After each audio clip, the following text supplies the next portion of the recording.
This video was produced based on an article by Lingshan Hermit. All rights reserved. Any infringement will be prosecuted. The devil never directly throws out his ideas. He knows that would scare everyone away. He is the most patient person. Never in a hurry. Never panicking. He always comes slowly bit by bit. The devil is most adept at utilizing those gray areas. Most skilled at parasitizing on those already existing beautiful things to make modifications and recreations. For example, freedom. We all yearn for freedom, but most of us never know how to achieve it. The freedom we understand is not accepting any restrictions or constraints, doing things the way we like, without considering anyone else's thoughts or feelings. In a sense, Buddhism is a path to pursue ultimate freedom. Buddhism unties the illusions that entangle us, dissolves the conceptual obscurations that block us from reality, cuts off the habitual iron chains that bind us, allowing us to gain freedom. Like Buddhism, the devil also advocates freedom, but his version of freedom is completely different from Buddhism. The path to freedom in Buddhism is extremely profound, complex and abstruse. For those supreme Buddhist masters, they guide disciples to liberation and Buddhahood with almost no fixed rules. How to guide depends on the teacher's wisdom, the disciple's foundation, and the current circumstances. Buddhist teachers will use various traditional and non-traditional methods to guide students to attain liberation, but this process is usually not pleasant, and requires a considerably long time, sometimes many lifetimes. And in between also requires using many seemingly unfree methods to achieve freedom, such as sitting facing a wall for an hour, or not eating onions and such. Very few people have the perseverance to persist to the end and witness Buddhism's ultimate path to freedom. Most people will shrink back from it, while the freedom advocated by the devil is completely different. Because freedom, like equality, is a very big and vague concept. It is easily misinterpreted and oversimplified. For the general public, they do not easily understand the connection between sitting cross-legged looking at one's mind and ultimate freedom. In their view, that is more like unfreedom. Compared to meditation and offering lamps, they more easily understand direct freedoms, such as being unconstrained or financial freedom. The devil precisely exploits the masses' not profound thinking ability and lazy habits, simplistically misinterpreting freedom in the masses' minds as being unlimited and unconstrained. So most people understand freedom as having no limitations or constraints, making their own decisions and being their own masters, not needing to care what others think. You can do anything you want, as long as you don't harm others. Liberalism is said to have originated in the 17th century, and today it has captured most people. In the centuries after the 17th century, liberal ideas were summarized by philosophers and political scientists, and began to transform from concepts to all aspects of social life, which is what we call liberalism. Liberalism began to be highly revered in the late 20th century, with scholars and intellectuals worldwide intoxicated under the glory of liberalism. In the short term, liberalism will give people hope and illusions. In a liberalism-dominated society, in the short term, here short term means 50 to 200 years, you will see economic prosperity, scientific progress, and civilization seeming to advance rapidly. The global changes triggered by Western scientific and technological progress in the 20th century provided much rationality for this illusion to dominate brains globally. But the outcome of liberalism is not as beautiful as the masses imagine. Due to the inherent flaws of liberalism, it will ultimately be destroyed by unlimited freedom. Due to the innate flaws in liberal theory, it cannot prevent the spread of mistaken speech, cannot prevent mistaken ideas from influencing everyone's minds. In liberal thought, mistaken speech itself is a term that should not exist. What we call mistaken speech refers to speech that will bring harm and disaster to everyone, and whether a type of speech will bring harm is not something the masses can decide. Because the masses cannot see the subtle causality, they cannot see the causal relationship between a person's behavior and the views he saw online. American judges would never find someone guilty because their online speech influenced another person and ultimately led to family conflict and murder. Therefore, in liberal society, all kinds of devilish speech run rampant.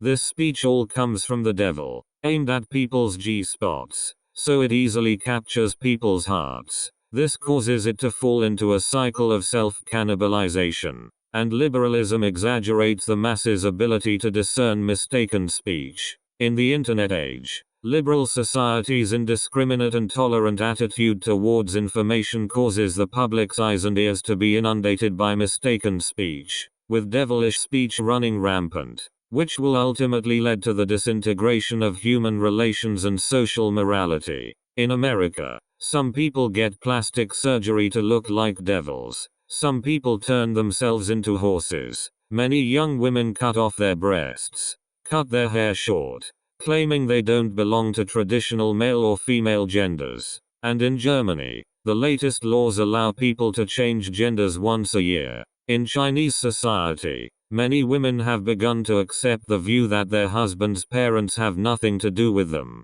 These are all the result of the flood of liberalism worldwide. But you can't expect most people to see the far-reaching consequences it triggers. In fact, many people believe this is the victory of freedom, and very few people express concern about it. Also, because liberalism assumes all people are born equal and rational, and have good desires, and should enjoy equal treatment, it overlooks the huge cultural differences between people in different regions. Differences that are often no less than those between humans and insects. And liberals usually believe that advanced civilizations can change backward civilizations. The past century of Western practice in various regions around the world has made them more convinced of this. But the reality may not be so. Liberals don't know that what they may be changing is just some local buildings. They also don't know that the masses they face today are completely different from the masses of the 18th and 19th centuries. Back then, because traditional culture was still present worldwide and individualism was not prevalent, relative to modern people they more easily recognized their place. And it's a completely different matter for you to go to Africa to change the locals versus for Africans to go to your place and be changed. Liberals overlook the powerful inertia of human habits, and know little about the tenacious vitality of other civilizations. They believe that when people from underdeveloped regions come to developed regions, they will take the initiative to integrate into the local society and then assimilate. This is arguably one of the biggest illusions of this century. What they haven't been told is that usually people under backward cultures don't feel they are backward, and lack the desire to learn advanced cultures. They only want to enjoy the conveniences brought by advanced technology. And because they are backward, they absolutely do not admit they are backward. They will be more arrogant than ordinary people, and need more arrogance. They need pride to maintain self-esteem, to resist those advanced cultures, in order to maintain their own good self-feeling. In the work Stories of the Sahara by Taiwanese Chinese writer San Meo, I saw the pride of a backward ethnic group in the desert. They lived in hardship, but had an inexplicable pride and superiority complex. Once, a local Saharan slaughtered a camel. She knew San Meo had a refrigerator that could store meat, so she wanted to store the huge camel in San Meo's fridge. San Meo had to refuse her request, and tried to explain to her that the small fridge could not store such a huge thing. But the woman saw this refusal as an insult, saying, "You have hurt my pride." So when they come to the New World, they will not admit their backwardness. They just come to enjoy the convenient life brought by advanced technology. They will use modern technological tools to continue their lifestyle and ideas, and will not make any changes. No one thinks the culture they come from is bad, even less possible to make changes. Thinking oneself is incredibly good has already become a necessity like air and water for many modern people. Ironically, this is also a derivative of liberalism. The individualism derived from liberalism has nurtured everyone's ego, making it even more impossible for humans to clearly see their place. Even fat pigs think they are peerless beauties. Idealists who practice liberalism believe that different ethnic cultures can coexist peacefully. They fantasize that they can live together harmoniously in the cities of London and New York.